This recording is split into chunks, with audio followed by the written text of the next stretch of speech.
காவேரி, விஜய் 2 பேருக்குமே சேர்ந்து கல்யாண ஏற்பாடு எல்லாமே பண்ணியிருக்காங்க. அதே மாதிரி காவேரி வராங்க மண்டபத்துக்கு. விஜயும் அங்க ரூம்ல இருக்காரு. அப்படியே அங்க வராரு. வந்து காவேரிய பார்க்குறாரு. "ரொம்ப அழகா இருக்க காவேரி நீ. உன்னோட ட்ரெஸ் எல்லாம் சூப்பரா இருக்கு தெரியுமா? என்ன ஒரு தேவதை மாதிரி இருக்க" அப்படின்னு விஜய் சொல்றாரு. அப்படியே காவேரி பார்க்குறாங்க. "எனக்கே இந்த கல்யாணம் பிடிக்கல. எங்க அம்மா கட்டாயப்படுத்தி இந்த கல்யாணத்த பண்ணி வைக்கிறாங்க. இதில இவரு வேற வந்து தேவதைன்னு சொல்லிட்டு போறாரு. ஐயோ! எனக்கு இந்த கல்யாணம் பிடிக்கல, பிடிக்கல, பிடிக்கல" அப்படின்னு சொல்லிட்டு மண்டபத்திலேயே அப்படியே கத்துறாங்க. கத்தும்போது சாரதா வராங்க. "ஏய் என்னடி இங்க கத்திட்டு இருக்க? எல்லாரும் பார்த்தா என்ன நினைப்பாங்க?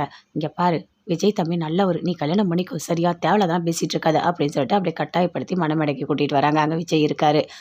கூட அம்முவும் இருக்காங்க. தாலி கட்ட சொல்றாங்க விஜய். அப்படி தாலி கட்ட போறாரு. "ஐயோ! வேண்டாம், வேண்டாம், வேண்டாம்" அப்படின்னு கத்துறாங்க. எழுந்துக்கிறாங்க. "ஏய் என்னடி? எதுக்குடி இப்படி கத்திட்டு இருக்க?" அப்படின்னு சாரதா கேட்குறாங்க. "ஆ ஒன்றும் இல்லம்மா, ஒன்றும் இல்லம்மா" அப்படின்னு சொல்றாங்க. "என்னடி ஏதாவது கனவு கண்டியா? எதுக்குடி இப்படி கத்துற?" அப்படின்னு சொல்றாங்க. "அம்மா ஒன்றும் இல்லம்மா, கனவு தாம்மா கண்டேன்." "சரி என்ன கனவு கண்ட? நீ வேண்டாம், வேண்டாம், வேண்டான்னு சொல்ற?" அப்படி சாரதா கேட்குறாங்க. ஐயய்யோ! அம்மா கிட்ட சொன்னா அவ்வளோதான். ஏதாவது ஒண்ணு பேசுவாங்க. தேவையில்ல, தேவையில்ல. எதுவுமே நம்ம சொல்ல தேவையில்ல. கொஞ்சம் அமைதியா இருக்கலாம் அப்படின்னு சொல்லிட்டு அப்படியே காவேரி அமைதியா இருக்காங்க. "அம்மா ஏதோ கெட்ட கனவும்மா. ஒன்றும் இல்லம்மா. நான் படுக்கிறேன்" அப்படின்னு காவேரி படுக்குறாங்க. இந்த பக்கம் சாரதா படுக்குறாங்க. இவ எதுக்கு தான் இப்படி கத்துவாளோ தெரியல. நல்லா தூங்கிட்டு இருந்தேன், எழுந்துட்டேன் அப்படின்னு சொல்லிட்டு சாரதா ஒரு பக்கம் படுக்குறாங்க. காவேரி தூங்கவே இல்ல. அப்படியே முழிச்சுட்டே இருக்காங்க. ஏன் நமக்கு இப்படிலாம் கனவு வருது? அவர பார்த்தா சந்தோஷமா தான் இருக்கு. வீட்ல அம்மா வேற அவர கல்யாணம் பண்ணிக்கோன்னு சொல்றாங்க.